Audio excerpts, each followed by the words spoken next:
சிவகங்கை மாவட்டத்தில் உள்ள ஒரு கிராமத்தில் இந்திய தொல்பொருள் ஆய்வுத்துறை சார்பாக அகழ்வாராய்ச்சி நடைபெற்று வருகிறது. அங்கு பண்டைய கால பொருட்கள் பல கண்டெடுக்கப்பட்டுள்ளன.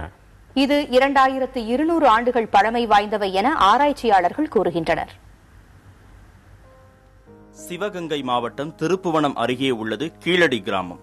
வைகை ஆற்றங்கரையோரம் அமைந்துள்ள இந்த கிராமத்தில் முகாமிட்டிருக்கும் இந்திய தொல்பொருள் ஆய்வுத்துறையினர் சங்க காலத்தில் பயன்படுத்திய அரிய பொருட்கள் பலவற்றை கண்டெடுத்து உள்ளனர். இந்த அகழாய்வு பணியில் தொல்லியல் துறையினருடன் கீழடி கிராம மக்களும் இணைந்து ஈடுபட்டு வருகின்றனர்.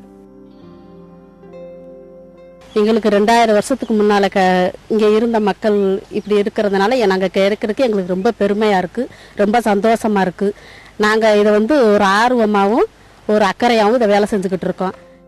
கீழடி கிராமத்தில் மேற்கொள்ளப்பட்ட ஆய்வு மூலம் சங்ககால நகர நாகரீகம் இருந்ததற்கான ஆதாரம் கிடைத்திருப்பதாக கூறுகின்றனர் தொல்லியல் துறையினர். இந்த கிராமத்தில் கிடைத்திருக்கும் முதுமக்கள் தாழி, முத்துமணிகள் உள்ளிட்ட பல அரிய பொருட்கள் வரலாற்று சிறப்பு வாய்ந்தது என்றும் ஆராய்ச்சியாளர்கள் தெரிவித்திருக்கின்றனர்.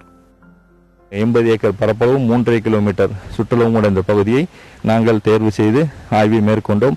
ஆய்வை மேற்கொண்டதின் விளைவாக எங்களுக்கு கிடைத்தது ஒரு சங்ககால நகர நாகரீகம் அமைந்ததற்கான ஆதாரங்கள் இந்த கீழடியில் கிடைக்கப்பட்டது. எங்க 13ஆம் நூற்றாண்டை சேர்ந்த புராணங்களில் இந்த ஊரை பற்றி சொல்லியிருக்கிறாங்க. அதை வச்சு நாங்கள் எக்ஸ்கவேஷன் பண்ணும்போது இங்கே நிறைய பழமையான தொன்மையான பொருட்கள் கிடைக்கிது.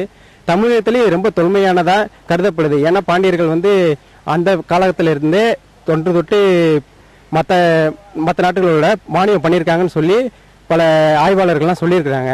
அதை வச்சு பார்க்கும்போது இந்த சைட் 2200 வருஷங்களுக்கு முன்னாடி உள்ளதா இது நாங்கள் குறிப்பிட்டு இருக்கிறோம்.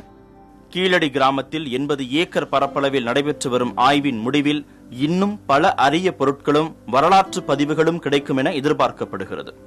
சங்ககால நகர நாகரீகம் இருந்ததற்கான ஆதாரங்கள் கிடைத்திருப்பது கீழடி கிராமத்திற்கு கிடைத்த பெருமையாக கருதுகின்றனர் அந்த கிராம மக்கள். புதிய தலைமுறைக்காக செய்தியாளர் அப்துல் நாசர்.